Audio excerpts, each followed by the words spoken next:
आज हम पढ़ते हैं CH206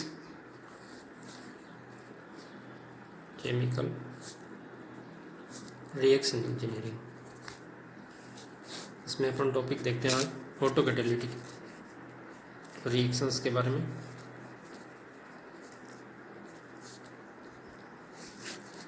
ऑटो कैटालिटिक रिएक्शंस क्या होती हैं? Auto catalytic reactions. In this reaction, one of the product acts as a catalyst for homogeneous reactions only. One of the product is acting like a catalyst, and it is valid for homogeneous reactions only. So those type of reactions where product is acting like a catalyst and for homogeneous reactions, it is called auto catalytic reactions.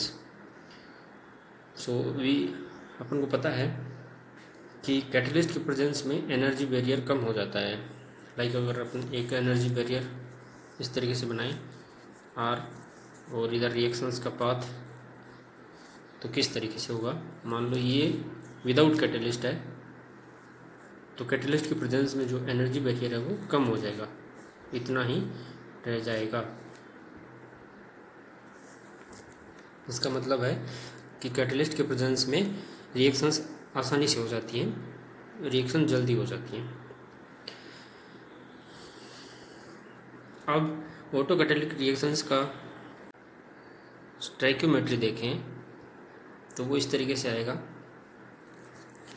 A plus R, R plus R. Okay, rate constant is K and N is 2, order of reaction is 2। तो अगर rate of reaction की अपन mathematical form लिखेंगे तो minus R A is equals to minus d c a upon d t is equals to के सी a c r. Okay, और अगर rate of reactions का minus are a और x ए के बीच में कर्व बनाएंगे, मतलब कन्वर्जन के साथ में रेट ऑफ रिएक्शन, तो कुछ इस तरीके से आएगा parabolic. This is equals to 0.5. Okay, very important कि ऑटो कैटालिटिक रिएक्शंस में x a is equals to 0.5, यानी हाफ कन्वर्जन 50% कन्वर्जन होता है, तो रेट ऑफ रिएक्शन मैक्सिमम होगा। 50% कन्वर्जन के according rate of reaction is maximum, this is called maximum rate of reaction. Okay, और अगर इसी को अपन -1 अपॉन आर ए और एक्स ए में बनाएं तो किस तरीके से आएगा? -1 upon R A versus X A. तो ये ग्राफ कुछ इस तरीके से आएगा, उल्टा हो जाएगा। ठीक है, यहाँ पे 0.5, एक्स ए की वैल्यू जब 0.5 है यानी 50% कन्वर्जन है। 50% कन्वर्जन, उस पर आर ए मैक्सिमम था, तो -1 अपॉन आर ए मिनिमम हो जाएगा। ओके, सो अगर अपन को यहाँ पे रिएक्टर्स की बात करें कि कौन सा रिएक्टर सूटेबल होगा अपने ऑटो कैटालिटिक रिएक्शंस के लिए, कौन सा रिएक्टर सूटेबल होगा, तो अपन को पता है कि -1 अपॉन आर ए और एक्स ए का जो ग्राफ है उसमें अपन एरिया देखते हैं कि कौन सा एरिया किस रिएक्टर के लिए सूटेबल होगा। तो यहाँ से यहाँ तक अपन एरिया देखेंगे -1 अपॉन आर ए और एक्स ए ग्राफ का। तो ये क्या देख रहा है कि अपन अगर 0 से एक्स ए की वैल्यू 0 से 0.5 तक जाएं, यहाँ पे एक्स ए 0, यहाँ से 0.5 तक जाएंगे, तो क्या होगा? कौन सा रिएक्टर अपन को यूज़ करना चाहिए? तो अगर MFR अपन यूज करेंगे तो MFR अगर अपन यूज करना चाहते हैं तो कौन सा एरिया आएगा इसमें? ये वाला। ओके, और तो यहाँ तक अपन कौन सा रिएक्टर यूज करेंगे? मिक्स्ड फ्लो रिएक्टर, और यहाँ से यहाँ तक प्लग फ्लो रिएक्टर। ओके, सो एक्स ए की वैल्यू अगर लेस देन 0.5 है, that means upon MFR use कर रहे हैं मिक्स्ड फ्लो रिएक्टर, और XA की वैल्यू ग्रेटर देन 0.5 है, दैट मीन्स अपन PFR या प्लग फ्लो रिएक्टर यूज कर रहे हैं। ओके, अगर ऑटो कैटालिटिक रिएक्शंस की अपन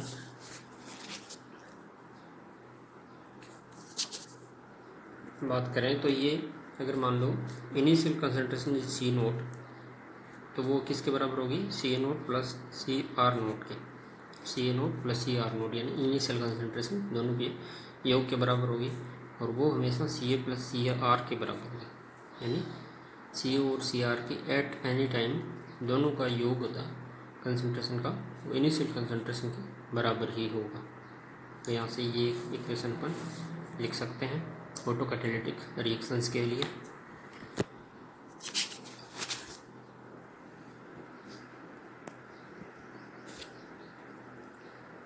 इसके बाद एक आता है वॉन होफ रिएक्शंस। ये क्या होता है van't Hoff reaction? Van't Hoff reaction ये रिएक्शन रेट कांस्टेंट के ऊपर टेम्परेचर का इफेक्ट बताता है, किस तरीके से टेम्परेचर के साथ में रिएक्शन रेट कांस्टेंट वेरी करता है। ये इक्वेशन क्या आती है, D L N K upon D temperature is equals to delta H reaction upon R T square. Okay, अगर इसको अपन इंटीग्रेट करके सिंप्लीफाई करेंगे तो ये आएगा L N K two upon K one बराबर delta H reaction upon R one upon T one minus one upon T two. Okay, तो ये रिएक्शन कहलाती है वॉन होफ रिएक्शन। ओके, अगर अपन एंडोथर्मिक और एक्सोथर्मिक रिएक्शंस की बात करें तो फॉर एंडोथर्मिक रिएक्शन क्या होती है, जिनमें delta H reaction is greater than zero. अगर ये ग्रेटर देन जीरो है तो इसका मतलब अगर अपन टेम्परेचर बढ़ाएंगे तो रेट कांस्टेंट भी बढ़ेगा। ओके, टेम्परेचर इंक्रीज कर रहे हैं तो रेट कांस्टेंट भी इंक्रीज होगा। एक्सोथर्मिक रिएक्शंस क्या होती हैं, delta H reaction not is less than zero, that means temperature increase कर रहे हैं तो रेट कांस्टेंट। अभी अपन देखते हैं स्यूडो ऑर्डर मैकेनिज्म के बारे में। स्यूडो ऑर्डर मैकेनिज्म ये क्या होता है? स्यूडो ऑर्डर मैकेनिज्म का मतलब ये है कि रिएक्शन रेट कांस्टेंट में एक्चुअली अपन देखेंगे तो ऑर्डर ऑफ रिएक्शन अलग आएगा, लेकिन एक्चुअल ऑर्डर है वो स्यूडो ऑर्डर जो कहते हैं अपन, स्यूडो ऑर्डर है वो एक्चुअल ऑर्डर से अलग होगा। कैसे होगा देखते हैं। जैसे फॉर एग्जांपल किसी रिएक्शन रेट का इस तरीके से है mathematical, K C A square into C B minus R is equals to के सी A square into C B, यानी इसका यहाँ से एक्चुअल ऑर्डर भी अपन देखें, एक्चुअल ऑर्डर इज 3, क्यों 2 + 1, 2 + 1 is 3, actual order is 3। But अगर रिएक्शन में ये कंडीशन दे रखी है कि if C A naught is greater than C B note,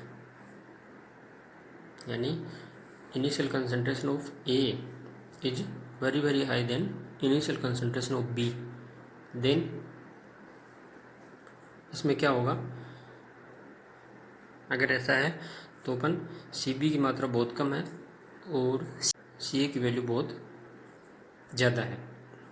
तो अगर इसमें अपन सी बी की वैल्यूज़ को वेरी करेंगे, कम या ज़्यादा करेंगे, तो माइनस आर ए में कोई ज़्यादा इफेक्ट नहीं पड़ेगा, क्योंकि सी ए नोट की वैल्यू सी बी नोट से बहुत ज़्यादा है, और सी ए की वैल्यू अपन वेरी करेंगे तो माइनस आर ए भी वेरी हो जाएगा। ओके, तो यहाँ से अपन इसको ऐसे लिख सकते हैं, if C A naught is more very high then C B naught, that means minus R A is equals to nearly equals to, इसको इक्वल्स टू नहीं, नियरली इक्वल्स टू के सी ए का इसको क्या बोलेंगे, सी ए स्क्वायर इसको अलग लिखेंगे और सी बी। ओके, इसको बराबर लिखा।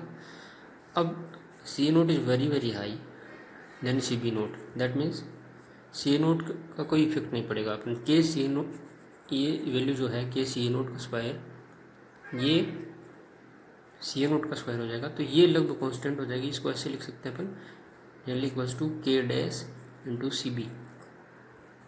तो जो नई फॉर्म आ गई minus R H equals to K dash C B. Okay, K dash into C B, K dash is constant, new constant, और के डैश की वैल्यू क्या होगी K C A naught square. Okay, अब यहाँ से इसका रिएक्शन ऑर्डर अपन को पता ही है कि सूडो ऑर्डर क्या हो गया, pseudo reaction order is 1, C B के एक घात के समानुपाती है। तो pseudo order is 1 and theoretical order अपन देखा था 3 है।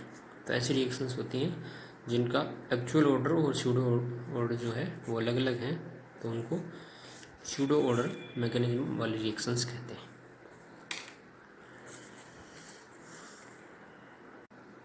सो अपन एक बार ब्रीफ करते हैं कि ऑटो कैटालिटिक रिएक्शंस क्या होती हैं। ऑटो कैटालिटिक रिएक्शन वो होते हैं जिनमें प्रोडक्ट में कैटलिस्ट प्रेजेंट होता है। ओके, जिनमें कैटलिस्ट प्रेजेंट होता है प्रोडक्ट की फॉर्म्स में। अब होमोजेनियस रिएक्शंस में ही होता है ये, यानी हेटेरोजेनियस रिएक्शंस में ये ऑटो कैटालिटिक रिएक्शन नहीं होता है। इसका रिएक्शन इस तरीके से ए प्लस आर से आर प्लस आर, यानी प्रोडक्ट में एक कैटलिस्ट के रूप में आर जो होगा, rate of reaction minus are A equals to के सी ए इंटू सी आर हो गया। इसी तरीके से माइनस 1 आर ए और एक्स ए के बीच में, या माइनस आर ए और एक्स ए के बीच में ग्राफ खींचेंगे तो क्या आएगा, इस तरीके से आएगा पैराबोलिक शेप में। यानी अपन कह सकते हैं कि जो जो शुरुआत में एक्स ए की वैल्यू बढ़ेगी तो रेट ऑफ रिएक्शंस भी बढ़ रहा है, और जब एक्स ए की वैल्यू 0.5 पे चलेगी यानी 50% कन्वर्जन होगा रिएक्शन में, तो 50% कन्वर्जन के अकॉर्डिंग माइनस आर ए भी मैक्सिमम होगा, रेट ऑफ रिएक्शन भी मैक्सिमम होगी। उसके बाद 0.5 से बढ़ने के बाद एक्स की वैल्यू मोर देन 0.5 है तो माइनस आर ए धीरे धीरे घटना स्टार्ट हो जाएगा।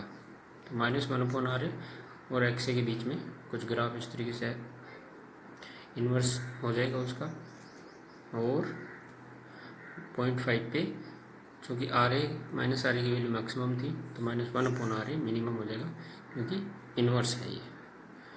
ओके, और अगर अपन दो रिएक्टर्स की यूज़ करें तो एक्स ए की वैल्यू जब लेस देन 0.5 है तो अपन MFR यूज करेंगे, CSTR यूज करेंगे, और जब एक्स ए की वैल्यू 0.5 से ज़्यादा है तो अपन PFR यूज करेंगे। ओके, इसके बाद अपन ने वन टाइप रिएक्शन के बारे में देखा।